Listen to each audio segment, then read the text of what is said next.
তন্ত্র সম্পর্কে মানুষের ধারণা বিভিন্ন রকমের এবং তার বেশিরভাগটাই কিন্তু ভুয়ো। তো এইটা যদি একটু স্পষ্ট করে দেন। 100টা তান্ত্রিকের মধ্যে 99.5টাই হচ্ছে চিটিং। একদম, মানে সাধারণ মানুষ বুঝবে কি করে?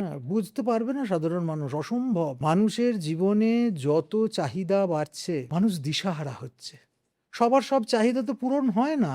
মানুষের জীবনে আকাঙ্ক্ষাটাই তার দুঃখের কারণ, তার ঠকবার কারণ, এবং প্রতি পদে পদে তার জীবন নষ্ট হয়ে যাবার কারণ। মানুষকে নিজের থেকে আকাঙ্ক্ষাকে কমাতে হবে। এ আসল তান্ত্রিক না এ নকল তান্ত্রিক, এ বোঝার কোনো উপায় নেই যতক্ষণ না পর্যন্ত তুমি তার কাছ থেকে একদম ঠকে ভূত হচ্ছ।